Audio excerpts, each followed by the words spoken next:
kemerdekaan periodisasi pasca revolusi. 1.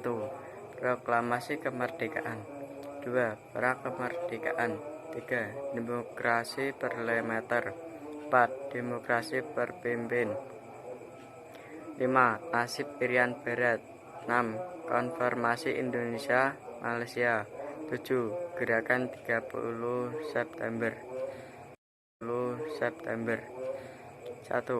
Proklamasi kemerdekaan. Proklamasi kemerdekaan Indonesia dikumandangkan dengan oleh Presiden Soekarno pada tanggal 17 Agustus 1945. Tujuan dilaksanakan proklamasi sendiri adalah untuk terlepas dari jerat penjajah dan mencapai cita-cita 2. Perang kemerdekaan. Kendati demikian, setelah peristiwa sejarah itu, bangsa Indonesia masih harus menghadapi pertempuran di bagian daerah. 1. Pertempuran medan perang. 2. Bandung Lautan Api. 3. Pertempuran 5 Hari Semarang. 4. Pertempuran Ambarawa. 5. Pertempuran Surabaya. 3. Demokrasi parlementer. Tidak lama setelah itu, Indonesia mengadopsi undang-undang baru yang terdiri dari sistem parlementer, di mana Dewan Eksekutifnya dipilih oleh dan bertanggung jawab kepada parlementer atau MPR. MPR terbagi kepada partai-partai politik sebelum dan sesudah pemilu pertama pada tahun 1955, sehingga koalisi pemerintah yang stabil susah tercapai. Peran Islam di Indonesia menjadi hal yang rumit. Soekarno lebih memilih negara sekuler yang berdasarkan Pancasila, sementara beberapa kelompok Muslim lebih menginginkan negara Islam atau undang-undang yang bersih sebuah bagian yang masyarakat umat Islam takluk kepada hukum Islam.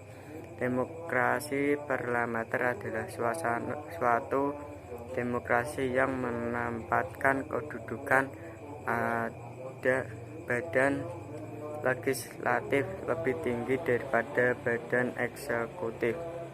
4. Demokrasi terpimpin. Pemberontakan yang gagal di Sumatera, Sulawesi, Jawa Barat, dan pulau-pulau lainnya yang mulai sejak 1958, ditambah kegagalan MPR untuk mengembangkan konstitusi baru, melemahkan sistem perlemahan Indonesia. Akibatnya pada 1959,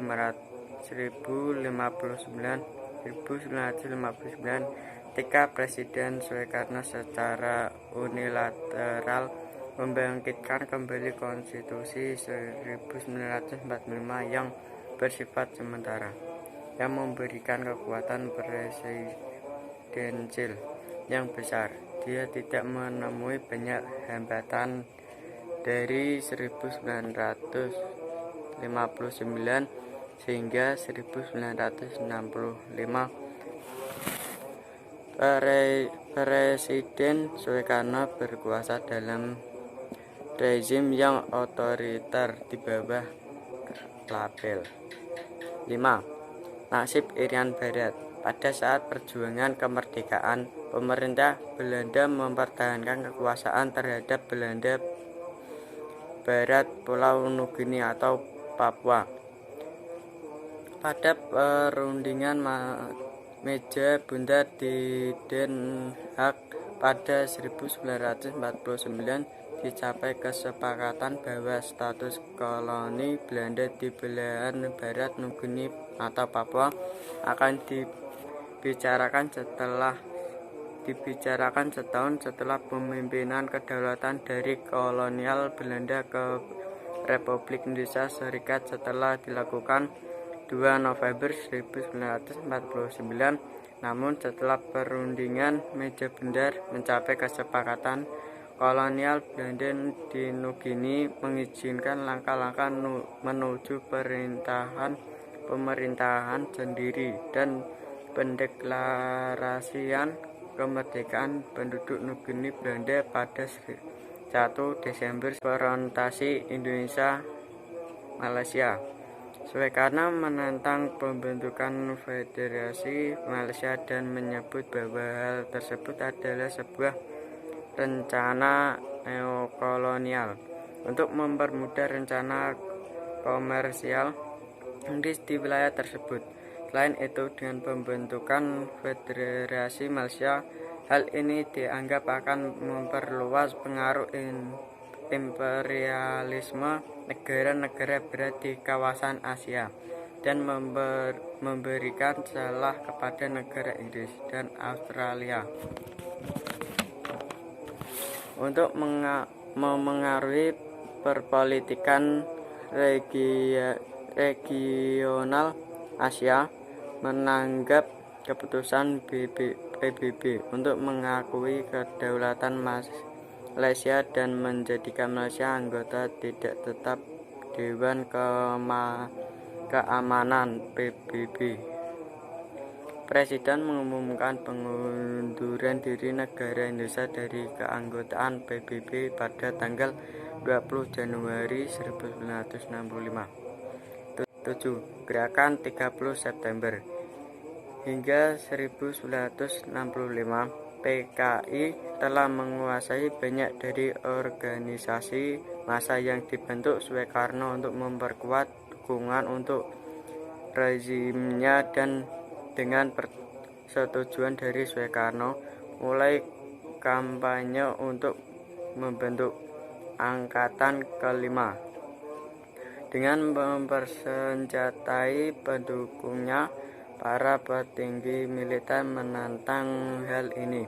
Pada 30 September 1965, 6 jenderal senior dan beberapa orang lainnya dibunuh dalam upaya kudeta yang disalahkan kepada para pegawai istana yang loyal kepada PKI.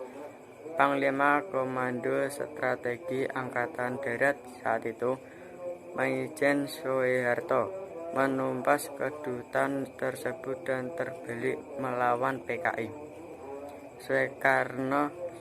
Soeharto lalu menggunakan situasi ini untuk mengambil alih kekuasaan. Lebih dari puluhan ribu orang-orang yang dituduh komunis kemudian dibunuh. Jumlah korban jiwa pada 1966 mencapai sekitar 500.000. Yang paling parah terjadi di Jawa dan Bali. Sekian, terima kasih. Wassalamualaikum warahmatullahi wabarakatuh.